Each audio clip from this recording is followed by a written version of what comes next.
Nos da un gusto enorme que esté hoy con nosotras acompañándonos en su programa Hablemos de Igualdad.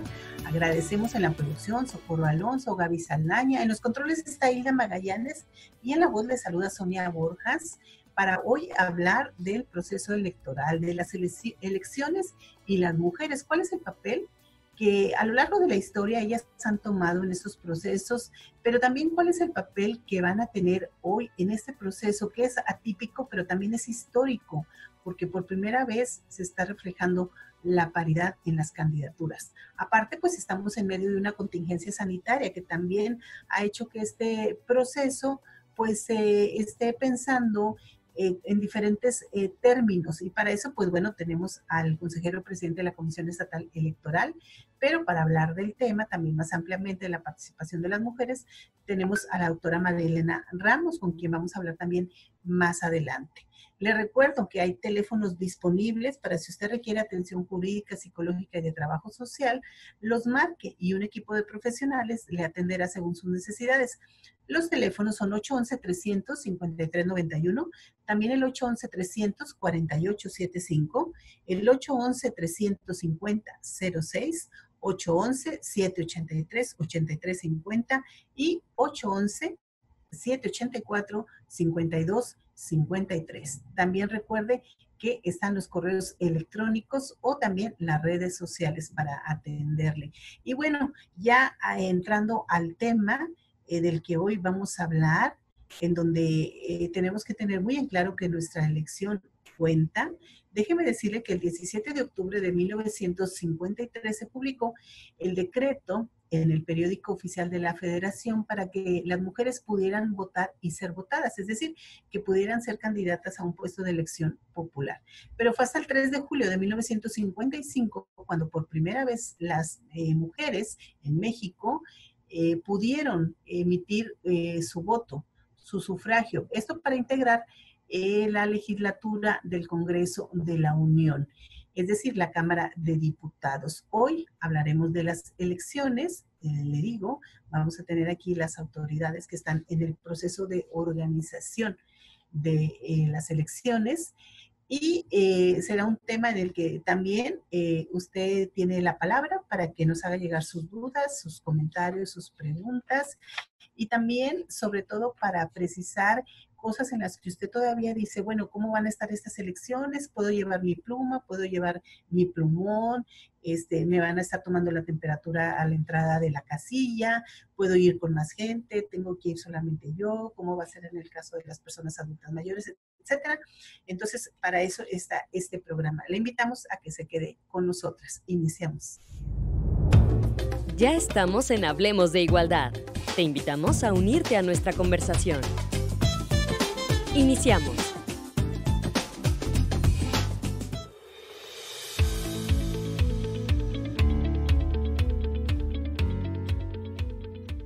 El domingo 6 de junio serán las elecciones más grandes de la historia de México. En Nuevo León se disputarán 632 puestos de elección popular, entre la gubernatura, 51 alcaldías y sus regidurías y sindicaturas, 26 diputaciones locales y 12 federales. También los puestos de elección plurinominal, de acuerdo a la votación obtenida por cada partido u organización política. En Nuevo León, los electores suman 4.200.483, de los que 2.100.544 son mujeres, según información del Instituto Nacional Electoral, que instalará 7.003 casillas en el territorio nuevoleonés. Además, en los 32 estados se votará por 21.000 cargos de elección popular, concurrentes con la elección federal, que suman 95 millones de electores, quienes depositarán su voto en 164.500 casillas, en las que cerca de 1,5 millones de personas recibirán y contarán los votos.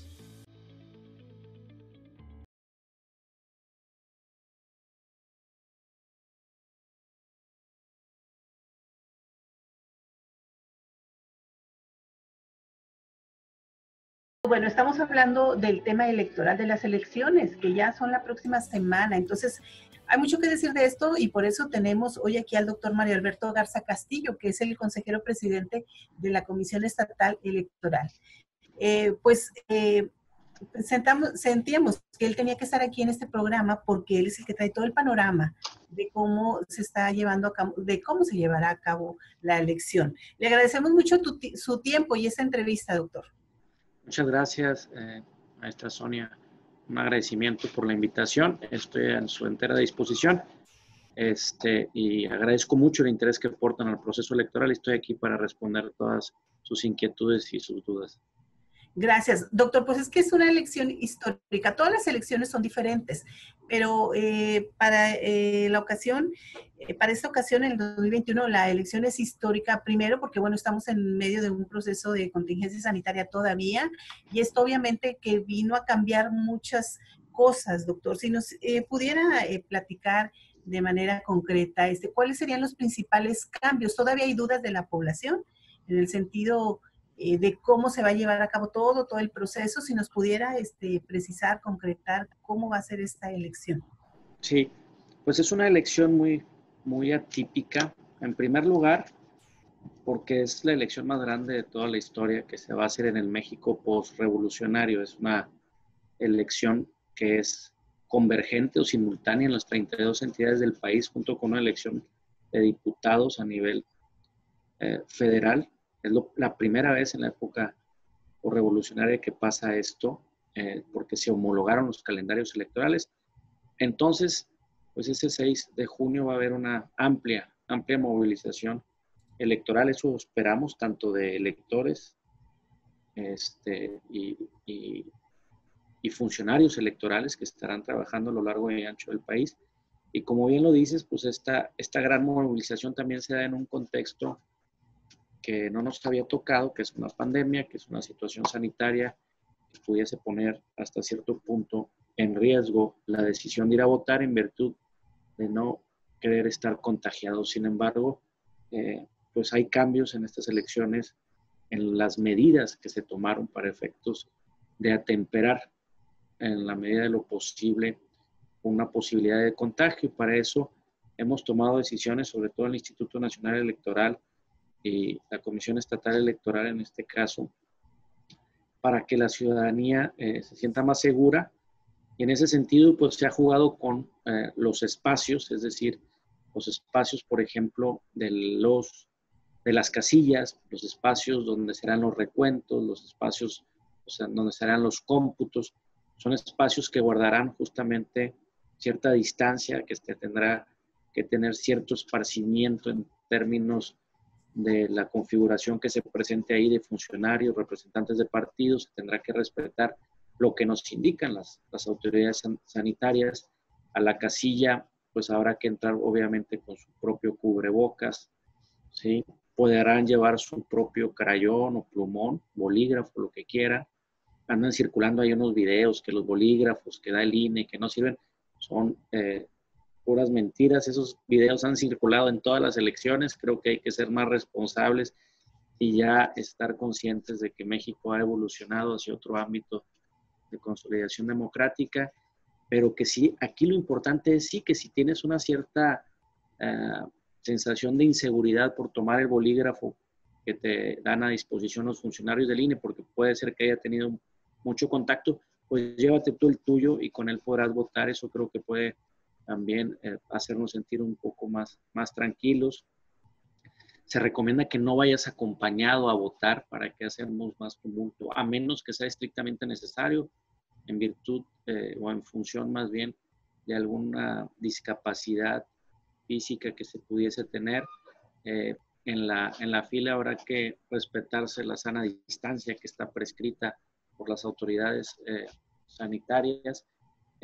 Se proporcionará el gel sanitizante. No se tomará la temperatura porque pues, las autoridades sanitarias nos han indicado que la temperatura puede ser indicativo de muchas otras causas y no necesariamente del COVID, y que pues quienes estarán tomando la temperatura no tienen necesariamente las competencias y aptitudes y capacidades para valorar si esa persona pudiese estar infectada más los asintomáticos, entonces se podría estar violando un derecho político electoral. Entonces, lo importante es que todo lo que hemos socializado a lo largo de este año y medio, creo que también ya es un cúmulo de conocimiento. No tenemos por qué hacer las cosas diferentes a cuando vamos a un supermercado o cuando vamos, ya están abiertos los restaurantes en algunos estados. Y bueno, pues hacer lo que ya hemos aprendido a lo largo de este año y medio, de respetarnos las distancias, los contactos, portar nuestro cubrebocas y, bueno, también justamente atender ahí las indicaciones que se nos dan por todas las autoridades de salud. Pues prácticamente nos ha aclarado las principales dudas que luego se escuchan de parte de la ciudadanía, ¿no? En el sentido de usar, pues, lo que ya recomienda la autoridad sanitaria y de llevar la pluma si les es más cómodo para ellos, para ellas. ¿Sabes qué es el 3 de 3 contra la violencia? El Consejo General del Instituto Nacional Electoral aprobó una medida histórica que deberá aplicarse en el próximo proceso electoral para evitar que lleguen a las candidaturas quienes hayan sido sancionados por violencia contra las mujeres. La medida denominada 3 de 3 contra la violencia es una iniciativa que impulsó la organización feminista Las Constituyentes desde el año 2018. Esta decisión, adoptada por el INE, marca un parteaguas en la historia de la democracia en nuestro país, ya que quienes aspiren a un cargo de elección popular deberán asegurar no ser agresores contra las mujeres ni contra sus hijas e hijos. Los partidos políticos son responsables de hacer valer esta medida. Quienes aspiren a algún cargo deberán firmar un documento en el cual, bajo protesta de decir verdad, aseguren que no han sido sancionados por alguna de estas 3 razones. 1. Ser deudores de pensiones alimenticias. 2. Por violencia sexual. Y 3. Que no hayan sido condenados por violencia en el ámbito familiar o doméstico. Doctor, ¿cuánta gente está participando en estas elecciones? Es decir, ¿cuántos como candidatos, candidatas? ¿Cuánta gente se espera que esté votando en estas elecciones? Pero también importante, ¿cuánta gente se ve involucrada para organizar todo este proceso? Porque pues también la gente que está en las casillas, por ejemplo, funcionarios de casilla, es un número relevante. Sí, mira, prácticamente están participando más de 5.500 candidatas y candidatos, ¿sí? En toda la geografía electoral. Hay 11 partidos políticos, hay 2 coaliciones, hay algunas candidatas y candidatos independientes, hay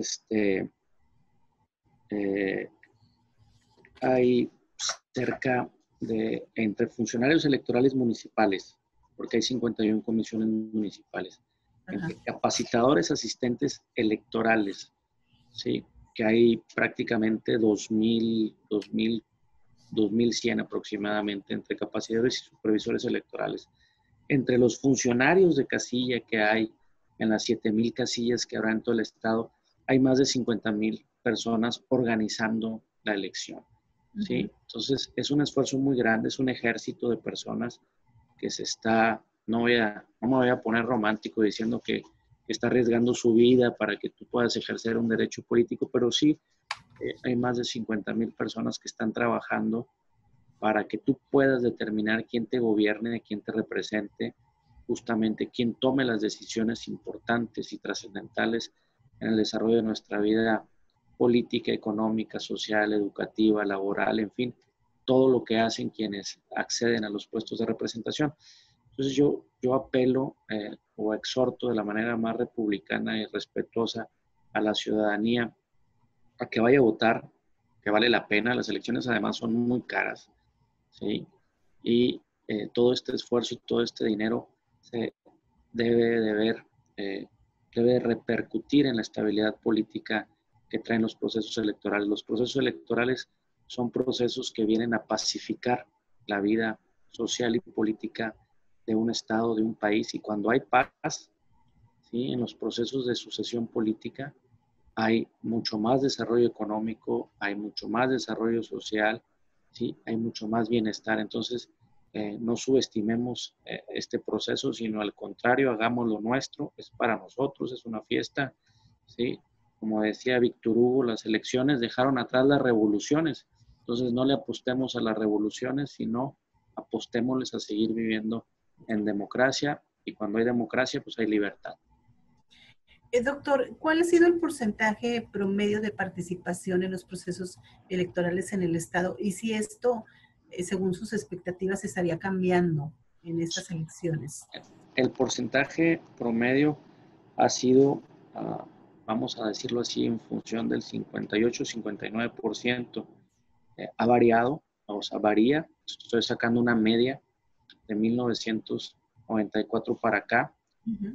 Sin embargo, ahorita las encuestas preelectorales que tenemos, vemos un fuerte interés por parte de sectores o estratos de la población que normalmente no estaban muy seducidos por ir a votar, y ahora vemos que los jóvenes traen un alto interés.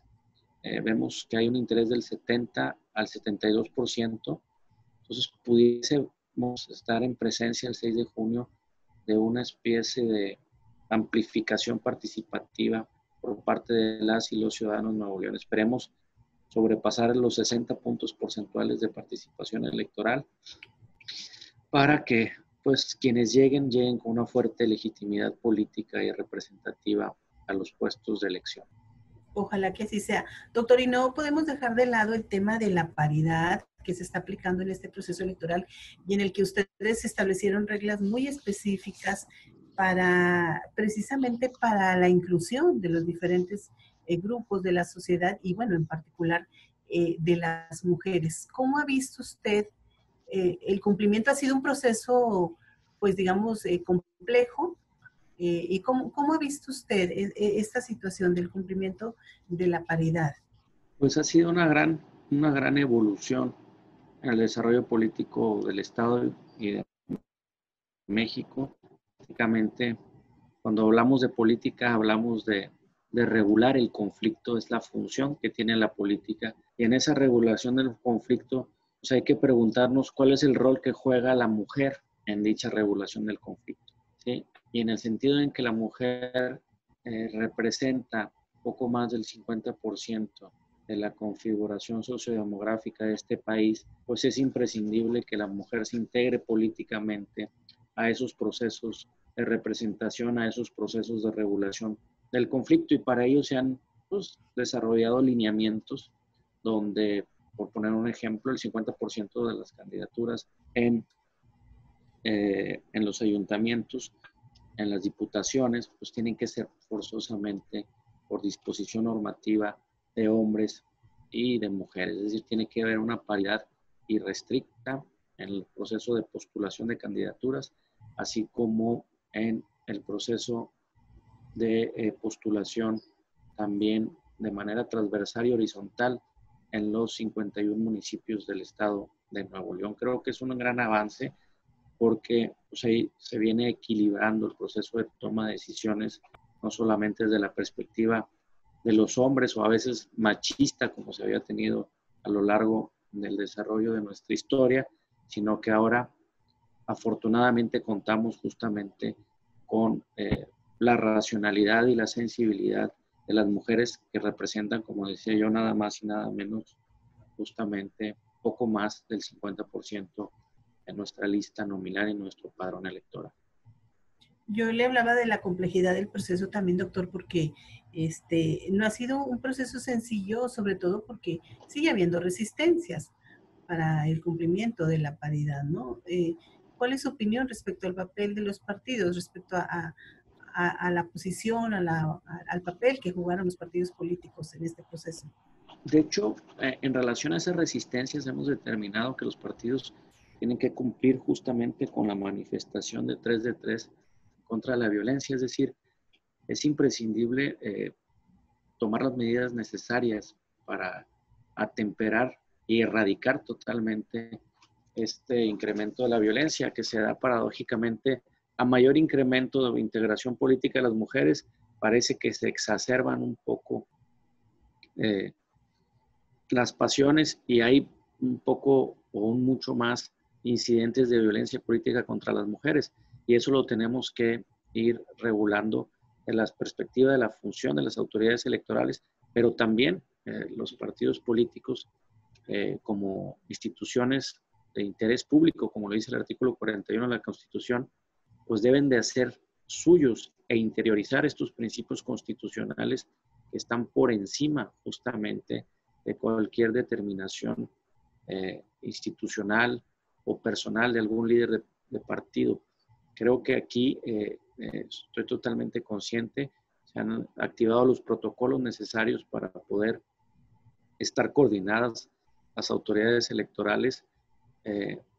Tenemos una serie de vinculaciones interinstitucionales para atender todo caso de violencia política contra las mujeres, pero también para prevenirlas, y te agradezco mucho la invitación, porque sí quiero reiterar el compromiso que tiene esta institución para seguir luchando y erradicando, junto con otras instituciones y organizaciones, justamente este flagelo que daña el desarrollo político de nuestro Estado. Relevante esto que mencionan en relación a la violencia política por razones de género, saber que las autoridades han estado muy al pendiente de lo que se presente. Y bueno, posiblemente después del proceso, doctor, también haya procesos que seguir todavía, ¿no? Impugnaciones y demás. Exacto. ¿Sí se espera esto después del proceso? Pues siempre ha habido procesos de judicialización de la vida política en México. Seguramente no será la excepción. No puedo futurear mucho al respecto porque eso dependerá de los resultados de las elecciones, de las estrategias de los propios partidos políticos y candidatos y candidatas. Sin embargo, lo que estamos desarrollando como autoridades administrativas y organizadoras de este proceso es afinar todos nuestros procesos, toda nuestra maquinaria, para evitar en la medida de lo posible estos procesos de judicialización y que pues el resultado sea el resultado directo de la agregación de voluntades que se dan en las urnas el 6 de junio. ¿En cuánto tiempo pudieran conocerse los resultados de las elecciones? Los resultados oficiales se dan una vez que se hacen los cómputos finales. Eso está muy claro en la legislación electoral, es decir, se dan normalmente un miércoles y un viernes posteriores a la jornada electoral.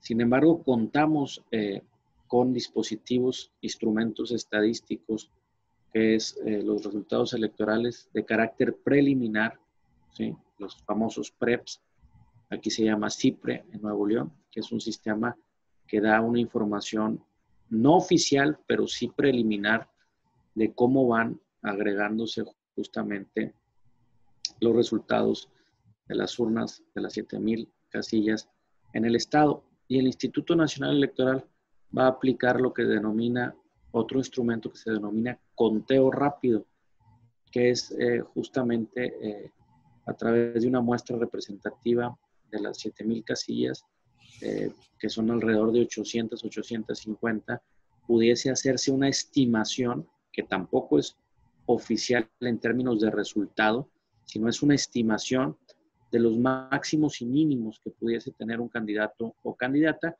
Eso ya pudiese orientar a la ciudadanía, pero los resultados finales siempre serán los que valen y son los últimos, que se darán justamente posteriormente a la jornada electoral. ¿Algún comentario final, el doctor, con el que quiera despedir el programa? Pues exhortar a la ciudadanía de la manera más respetuosa y republicana que participe en el 6 de junio, reiterando que es imprescindible hacer sentir que Nuevo León es un estado democrático, que Nuevo León está en contra de cualquier regresión o tendencia autoritaria, es decir, que hay que hacer valer nuestro desarrollo cultural, nuestro desarrollo político a través de la manifestación de nuestra voluntad el 6 de junio. Entonces, pues, sin más que decir, nos vemos en las urnas el 6 de junio. Muchas gracias. Mucho éxito, doctor. Sin embargo, recordar que este no es un proceso solamente cuya responsabilidad es de las autoridades, sino también que es un proceso en el que obviamente la ciudadanía participa y en el que, bueno, todos estamos comprometidos para obtener una jornada pacífica y exitosa. Así es. Así es. Muchas gracias, doctor Mario Alberto Garza Castillo, consejero presidente de la Comisión Estatal Electoral. Gracias a ustedes. Y buenas tardes. Abrazo. El protocolo para atender casos de violencia política en razón de género en Nuevo León ayuda a identificarla y a saber actuar para proporcionar los elementos clave e identificarla con eficacia, señalar las vías de sanción y las instituciones que reciben quejas, denuncias o medios de impugnación, y para conocer los módulos de orientación e informar, orientar y canalizar a las mujeres con las instituciones competentes. Las infracciones o los delitos electorales se revisarán desde las vías electorales, penal electoral, administrativa y la vía penal. Para conocer esta y mayor información, puedes acceder a la página del Observatorio de la Participación Política de las Mujeres en Nuevo León, www.observatoriomujeresnl.mx, llamar al teléfono 811-233-1473 o enviar un correo electrónico a orientacion@observatoriomujeresnl.com, en Facebook Observatorio Mujeres NLMX y en Twitter @obs_mujeresnl. También pueden acudir a las instituciones siguientes: Comisión Estatal Electoral del Estado de Nuevo León, Tribunal Electoral del Estado de Nuevo León, Comisión Estatal de Derechos Humanos de Nuevo León, Instituto Estatal de las Mujeres, Fiscalía Especializada en Feminicidios y Delitos Cometidos contra las Mujeres, Fiscalía Especializada en Delitos Electorales del Estado de Nuevo León. También a instituciones, asociaciones civiles y asesoras aliadas, asesoras y aliadas, como la Comisión de Equidad y Género del Congreso del Estado de Nuevo León, la Dirección de Equidad de Género y Protección a Grupos Vulnerables en el Poder Judicial del Estado de Nuevo León, a la Oficina de Enlace en Nuevo León de la Comisión Nacional para el Desarrollo de los Pueblos Indígenas y a la Unidad para la Igualdad de Género de la Universidad Autónoma de Nuevo León.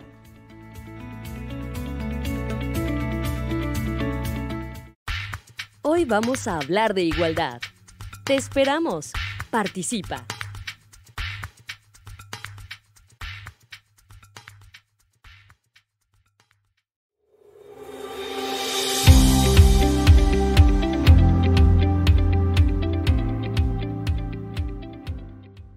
La Ley de Acceso de las Mujeres a una Vida Libre de Violencia y el Código Penal para el Estado de Nuevo León incluyen la violencia política en razón de género.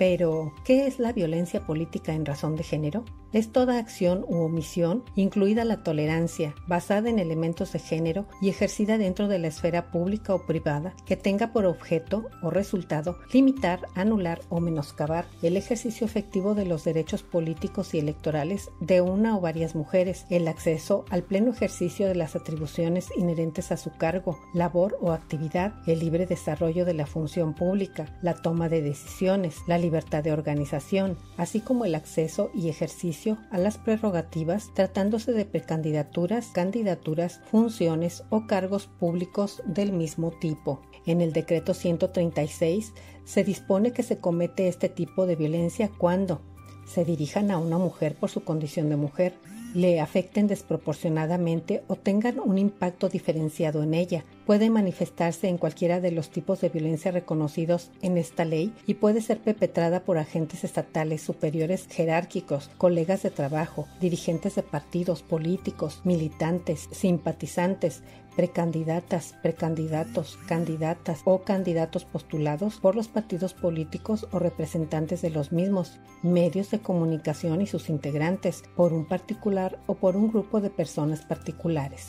La violencia política contra las mujeres puede presentarse en las siguientes formas: incumplir las disposiciones jurídicas nacionales e internacionales que reconocen el ejercicio pleno de los derechos políticos de las mujeres, restringir o anular el derecho al voto libre y secreto de las mujeres u obstaculizar sus derechos de asociación y afiliación a todo tipo de organizaciones políticas y civiles en razón de género, ocultar información u omitir la convocatoria para el registro de candidaturas o para cualquier otra actividad que implique la toma de decisiones en el desarrollo de sus funciones y actividades. Proporcionar a las mujeres que aspiran u ocupan un cargo de elección popular información falsa, incompleta o imprecisa, que impida su registro como candidata o induzca al incorrecto ejercicio de sus atribuciones, así como otras causas más que puedes consultar en la ley en mención.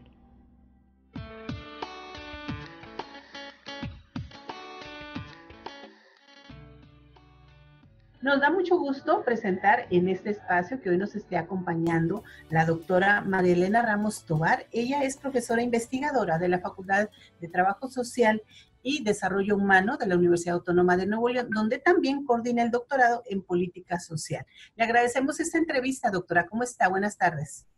Hola, buenas tardes y muchas gracias por este espacio y bueno, muy contenta siempre de participar con ustedes. Doctora, es que hay mucho de qué hablar. Siempre el tema de género, pues está presente en nuestros programas. Pero bueno, hoy con la coyuntura de las elecciones, que ya pues en una semana ya se estarán celebrando los comicios, es importante pues hacer una reflexión, pero también ver qué se espera, porque parece ser que la paridad ahora sí está presente en este tipo de procesos y va a ser definitivamente una elección histórica. Entonces, bueno, por eso la tenemos pues, para platicar de esto, doctora. Hemos también conversado a lo largo del programa de cómo ha ido un poco la evolución de la participación de las mujeres en la política. Ya mencionábamos, ¿no? Que se eligió, ellas votaron para la elección de la Cámara de Diputados, elecciones federales en el 55, donde solamente hubo 4 mujeres que alcanzaron una curul. Entonces estamos hablando, doctora, pues de 65 años, 66 años, para ser más exactas. Y ha habido muchas transformaciones. Yo sé que es muy amplio el tema, pero si usted nos pudiera dar, pues así como un panorama, doctora, de cómo ha sido desde entonces la participación de las mujeres en la política. Pues yo creo que, digamos, siempre es bueno como tomar los referentes a nivel, ahora sí, más amplio, ¿no? Lo que sucede también en otros contextos internacionales, porque evidentemente, bueno, lo que nos interesa ahorita es lo que está sucediendo en la entidad aquí en el estado de Nuevo León, pero bueno, esto no escapa, digamos, a la situación y a las condiciones en las que se viven en otros contextos en donde nosotros suponemos, por ejemplo, como es el caso de Europa o incluso en Estados Unidos, donde hay una serie de avances donde no podemos dejar de reconocer. Sin embargo, incluso en esos contextos donde se habla de un avance importante en el tema de la paridad de género en el ámbito de la política, nosotros encontramos que incluso en esos contextos todavía la participación de las mujeres es muy limitada, ¿no? En el caso de la Unión Europea, prácticamente hay un 30% de participación de las mujeres en los congresos, por ejemplo, en los parlamentos, ¿no? Europeos. En el caso de los Estados Unidos, de igual manera, digamos, hay una limitada participación en esos espacios y mucho menos podemos encontrar referentes en términos de una participación a nivel de federal, ¿no? De presidentas, identificamos también primeras ministras, identificamos secretarias de Estado, y sin embargo, aún así, nosotros todavía no podemos asegurar que lo que se firmó hace ya muchos años, con las declaraciones de eliminación de discriminación, por ejemplo, que ya se firmó por más de 187 países en estos momentos, aún así no todavía hay igualdad formal y de derecho suficiente en términos de una participación abierta en espacios públicos y sobre todo pues en el caso particular a nivel de tomas de puestos en tomas de decisiones, ¿no? Entonces yo creo que ese contexto amplio nos permite entender cómo en el caso mexicano y en el caso particular de la entidad todavía pues estemos luchando por esa representatividad, donde no haya discriminación, donde no existan parámetros en los cuales se limite la participación de las mujeres en la política. Entonces yo creo que ese digamos, ese contexto internacional donde se firman numerosas leyes, numerosos proclamaciones a nivel internacional, pues habla de la gran necesidad, no solo en el contexto de México, sino en el contexto mundial, ¿no? Y pues sí, o sea, las Naciones Unidas, los organismos internacionales hablan de muchos avances, pero aún así todavía encontramos dentro de los programas nacionales de igualdad, por ejemplo, para la no discriminación en el caso de las mujeres, en el tema de la administración, en el tema de la participación política, es todavía una tarea pendiente, ¿no? Creo que eso hay que decirlo, y no soy yo, no, porque no es mi área particularmente de expertise en el tema de la participación política, pero sí puedo decir que esto tiene que ver, y es así, es algo de lo que me ha ocupado y lo que me ha interesado, es cómo el género, cómo estas diferencias de acceso a tomas de decisiones en el ámbito en general, y aquí en particular en el ámbito de la política, han estado presentes, ¿no? Y cómo se explica justamente a partir de todos esos andamiajes culturales, sociales, que rodean al tema de lo que somos como mujeres y de lo que hace que haya espacios de exclusión, y como es el caso de la participación en la política, ¿no? O sea, yo creo que por ahí es importante acotar ese elemento, ¿no?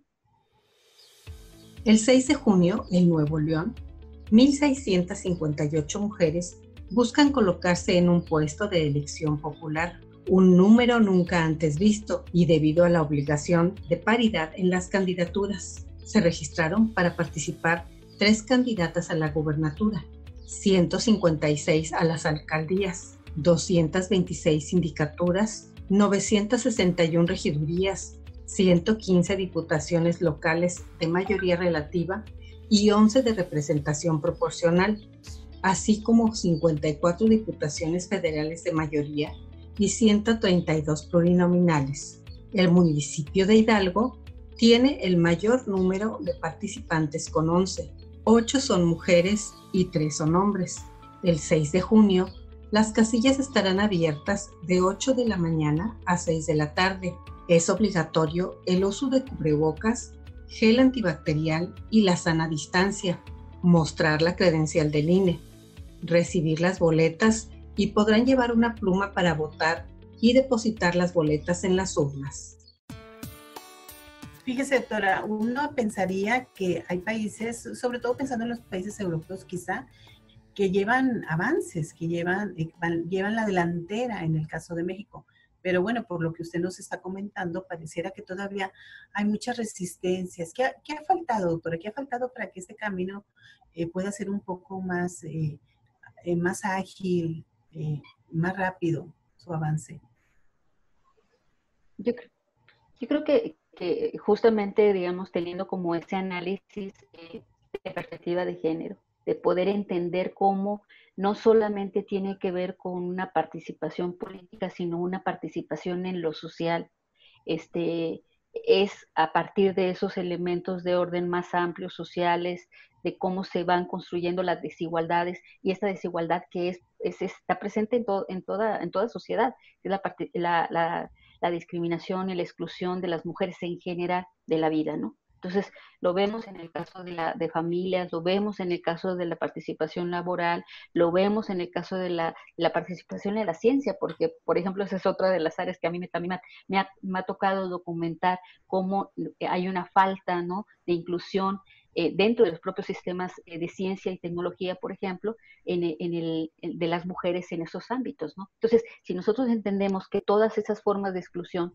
en estos diferentes órdenes de la vida social tienen que ser analizados en relación con la participación política, pues entonces uno puede tener como esa gran imagen. Ahora bien, ¿qué es lo que pasa en el plano de la participación política? Uno de esos que han sido recomendaciones al Estado mexicano, una de ellas, por ejemplo, es de que los partidos políticos aseguren una serie de marcos jurídicos que de alguna manera le otorguen una posición de no discriminación dentro de los propios códigos federales, por ejemplo, electorales, que eso es algo que se le ha señalado al Estado mexicano, donde los partidos políticos aseguren en sus marcos electorales, en el plano tanto federales como estatales, la inclusión de que no haya práctica, o más bien la inclusión de que no haya prácticas discriminatorias contra las mujeres, ¿no? Ese es uno de los elementos. El otro, por ejemplo, que ahí sería como también aterrizar en otro grupo de mujeres, porque nosotros hablamos de mujeres en plural, pero en realidad también hay como diferencias entre mujeres, que eso seguramente ustedes lo han discutido en muchos otros ámbitos de otros programas, pero por ejemplo, uno de los señalamientos se hace en términos de las mujeres indígenas, donde sabemos que en términos de su vida comunitaria, de sus formas también de hacer política dentro de sus comunidades, muchas de estas comunidades pues parten de un principio de exclusión de la participación política de las mujeres. Entonces ha habido un señalamiento, por ejemplo, en ese ámbito también.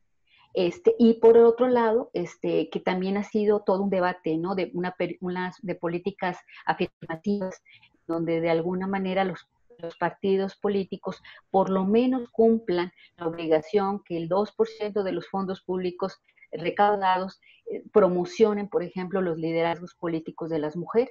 Y en el caso de las mujeres indígenas cobra particularmente relevancia. Entonces, si nosotros señalamos que esos han sido como 3 de las grandes recomendaciones que se le han hecho al Estado mexicano en temas de la participación política, bueno, pues hablamos de partidos políticos que restringen accesos a cierto tipo de posiciones dentro de sus propios partidos políticos. En algún momento yo leí un artículo muy interesante donde se hacía una referencia en una de las elecciones pasadas en un estado de la República, donde había una relación entre el tipo digamos, de puesto político que se le estaba designando a las mujeres y esta relación estaba en que se les otorgaba generalmente puestos de menor o municipios en donde sabían que no tenían posibilidades de ganar el político.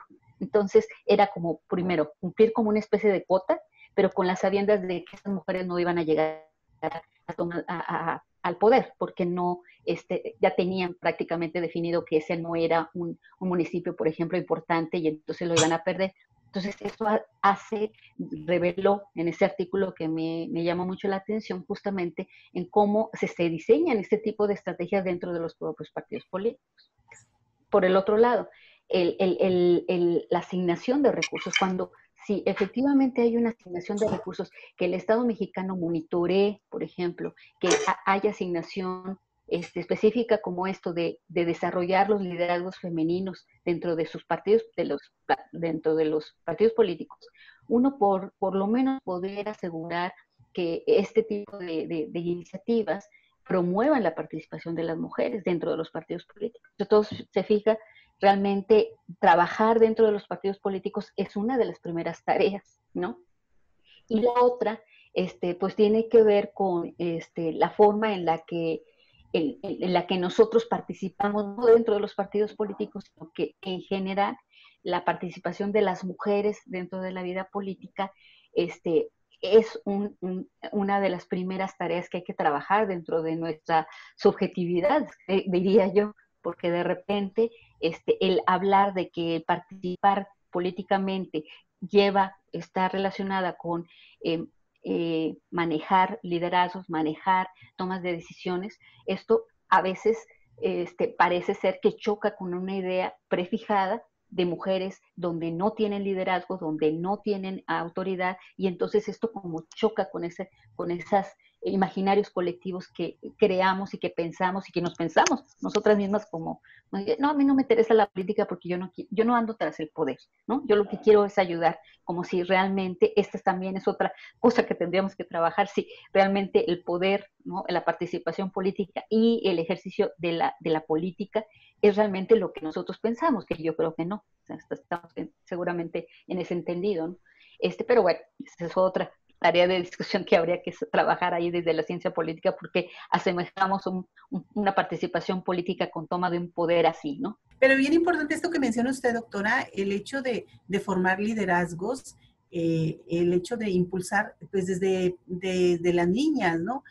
Pero también, por otro lado, doctora, se empiezan a ver figuras, ¿no? De manera un poco más frecuente, como el hecho de tener, por ejemplo, una vicepresidenta en Estados Unidos, y de que de alguna manera, pues, algunas niñas las puedan tomar ya como referencia, como referentes, y para que ellas también se vean en el futuro como posibles, ¿no? Políticas importantes en el mundo, en su país.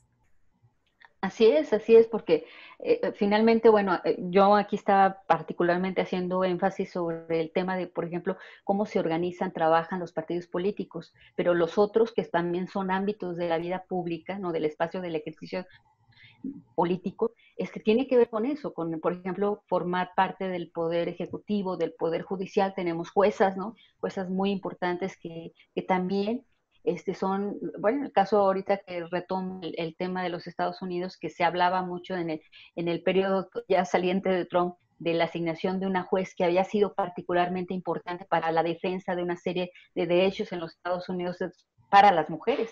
Entonces, ese tipo de espacios de gobierno, como es el poder, por ejemplo, ejecutivo, el poder judicial, como jueces, son sumamente importantes y donde sí vemos cómo estas personas, estas mujeres, transforman pues también los discursos, ¿no? Y sin embargo, todavía hay ejercicios tan como de lo cotidiano, ¿no? Como aquella imagen que seguramente ustedes recordarán, donde estaban, era una, creo que persona muy importante, que no era política, pero era del órgano económico, y donde fue desplazada en una fotografía, ¿no? Entonces ese tipo donde estaban dos hombres, y bueno, ella fue excluida de esa fotografía, digamos, de manera así como muy natural, como se naturalizó y se hizo mucho trending topic, ¿no?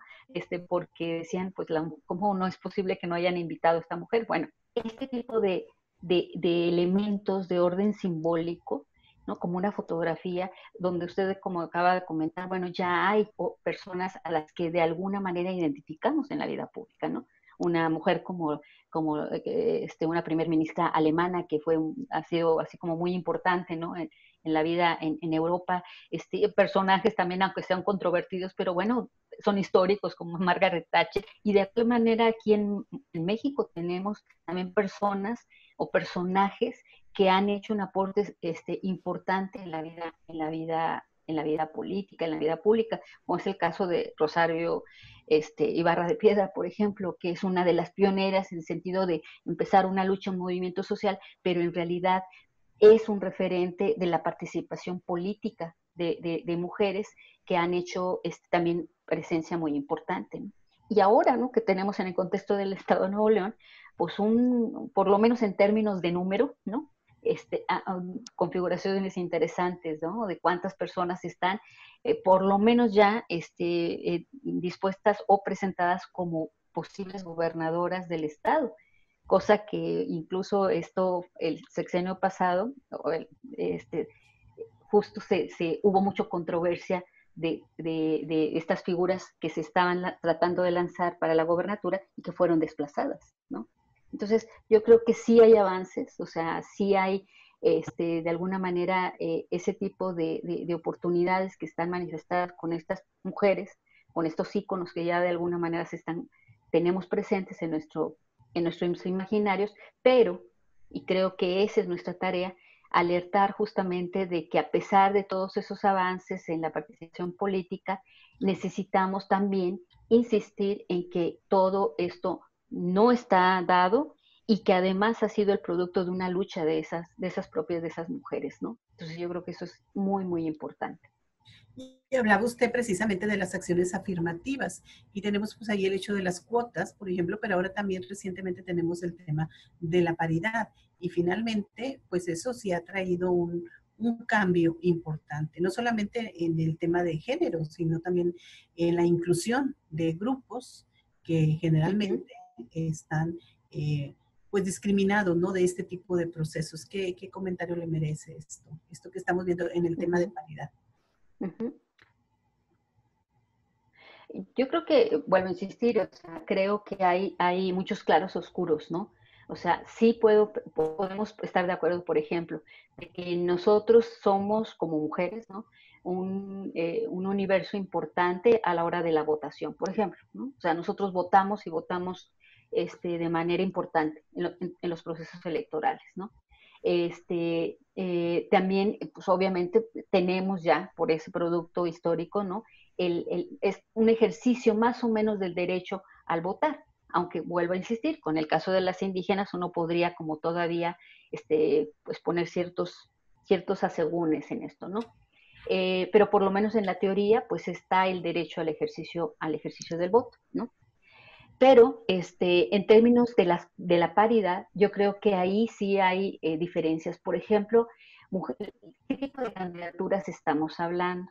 Si estamos hablando de candidaturas municipales, de candidaturas de gobernadoras, candidaturas de presidentes, ¿no? O sea, que eso también nos habla de que en términos de números, por lo menos, la participación de las mujeres en candidaturas por los diferentes sistemas, digamos, de elección, ¿no? Municipales, estatales o federales, hay diferencias de participación de las mujeres, no hay todavía una paridad en ese sentido. Ahora, si le metemos el componente de, bueno, si son candidatas electas, ¿no? O son candidatas plurinominales y que entonces son asignadas a ciertas tareas y que por lo tanto, como hace como una especie de reproducción de lo que sucede a veces en el ámbito más o menos doméstico, ¿no? Pues se les da tareas, pero ¿qué tipo de tareas se les da, ¿no? ¿Qué tipo de responsabilidades y de ámbitos de espacio real de poder o de ejercicio del poder estas mujeres en realidad ejercen, ¿no? Yo creo que esa es otra de las cosas que por ahí habría que cuidar. Y por último, ¿no? O sea, otra forma de como de análisis de la paridad tiene que ver con lo que comentábamos hace un momento, ¿no? ¿Cuántas mujeres han estado, en el caso de México, pues no tenemos todavía una mujer que ha ejercido el poder ejecutivo, ¿no? En México. No, tenemos sí juezas y tenemos ahí presencia de juezas importantes, pero tampoco eso ha sido fácil y tampoco es amplio, ¿no? Y así en puestos de diversa índole a nivel municipal y a nivel estatal, también encontramos participación, pero la participación de igual manera va subiendo el ámbito de decisión, va disminuyendo la participación de las mujeres en esos ámbitos de espacios de toma de poder, ¿no? Doctora, pues le agradecemos mucho esta entrevista. Habrá que seguir con detenimiento este proceso electoral que ya está a la puerta de la esquina. Entonces, habrá que verlo y ver también los resultados. Y luego también ya comentar de esta experiencia de la paridad que se aplica hoy en este proceso electoral. Muchas gracias. Sí, claro que sí. Yo creo que hay cosas muy, muy, muy importantes que todavía... Esto de la acción afirmativa son temas que aún causan mucho escozor, ¿no? En todos los ámbitos, ¿no? O sea, estamos hablando aquí del ámbito político, pero eso mismo en el ámbito económico, de laboral, por ejemplo, pues causa mucho escozor. Entonces todavía creo que no estamos todavía preparados como sociedad de pensar que las acciones afirmativas están presentes en el ámbito de la vida, ¿no? Social de las mujeres. Le agradecemos mucho esta entrevista, doctora. Gracias y buenas tardes. Buenas tardes. Pues concluimos así nuestro programa Hablemos de Igualdad, no sin antes reiterarle nuevamente el compromiso que tenemos como ciudadanía de participar en este proceso electoral y de, bueno, ver hacia el futuro político, no solo de nuestro estado, sino también de nuestro país, porque recuerde que también hay elecciones para las diputaciones federales. Entonces es un proceso no solamente a nivel local, sino también nacional. Esperamos vernos por ahí. Y bueno, claro, le reitero que el Sistema Radio y Televisión Nuevo León pues le va a estar llevando a usted toda la información que se genere en este proceso electoral. Agradecemos como siempre los controles a Hilda Magallanes, en redes a Yasmín González, en la producción Socorro Alonso y Gaby Saldaña. A usted le esperamos no la próxima semana, sino en 15 días, porque por veda electoral nuestro programa no se transmitirá el próximo sábado, pero le esperamos una vez pasando este proceso electoral para comentar todos los pormenores, para que usted nos diga también sus impresiones de esta, lo que debiera de ser, lo que debe de ser una fiesta cívica para nuestro estado. Hasta entonces. Te esperamos en nuestra siguiente emisión de Hablemos de Igualdad.